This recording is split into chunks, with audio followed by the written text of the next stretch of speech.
எல்லாமே எதில் நன்னா இருக்கோ, பர்ஃபெக்டாக இருக்கோ, அதுக்கு கிருத்தன்னு பேர்.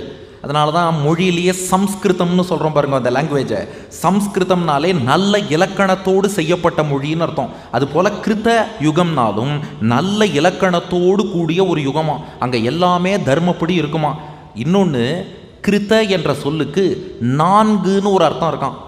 நம்பர் 4 இருக்கு பாருங்க, அதுக்கு கிருத்தன்னு ஒரு பேர் உண்டான். அப்போ கிருத்த யுகத்துக்கு என்ன சிறப்புன்னா, தர்மத்துக்கு 4 கால் இருக்குமா. தர்மத்தையே ஒரு காளை மாடாக உருவகப்படுத்துகிறார்கள். காளை மாட்டுக்கு எத்தனை கால்?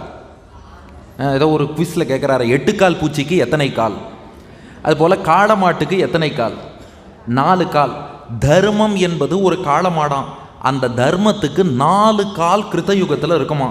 என்னென்ன 4 கால்னா, தவம், தூய்மை, கருணை, வாய்மை. தவம் நம்முடைய அன்றாட அனுஷ்டானத்திலேருந்து ஆரம்பித்து தபஸ் பண்ணுற வரைக்கும் நாம் என்னென்ன அனுஷ்டானங்கள் கடைபிடிக்கிறோமோ அதற்கு தபஸ், தவம் என்று பெயர். அது கடைபிடிச்சாதான் தர்மம் நிலைத்து நிற்கும். இது தர்மத்துக்கு முதல் கால்.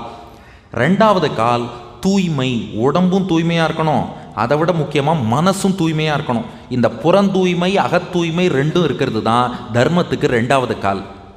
3வது கருணை. மற்ற உயிர்கள்ட்ட அன்பு காட்டணும், கருணை காட்டணும். ஒருத்தன் கஷ்டப்படுறான்னா நமக்கே வந்த கஷ்டமாக கருதி போய் உதவணும். அந்த கருணைங்கிறது தர்மத்துக்கு 3வது கால். அடுத்தது வாய்மை. சத்தியத்தை பேச வேண்டும், சத்தியத்தை கடைப்பிடிக்கணும், பொய் சொல்லக்கூடாது. இதுதான் 4வது கால். இந்த 4ஐயும் நாம் ஃபாலோ பண்ணால் தான் தர்மம் இருக்குமே ஒழிய, இன்றைக்கி என்ன பிரச்சனைனா, தர்மம் தர்மம்னு எல்லாரும் பேசிட்டு போய்டுறோம்.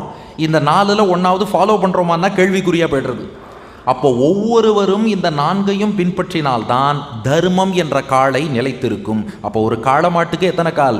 4 கால். கிருத்தன்னா 4ன்னு அர்த்தம். ஏன்னா அந்த கிருத்த யுகத்தில் தவம், தூய்மை, கருணை, வாய்மை என்ற 4 காலோடு தர்மம் நிலைத்திருப்பதாலே 4 கால்களோடு தர்மம் இருக்கும் யுகம் கிருத்த யுகம் என்று அழைக்கப்படுகிறது. இது முதல் யுகம்.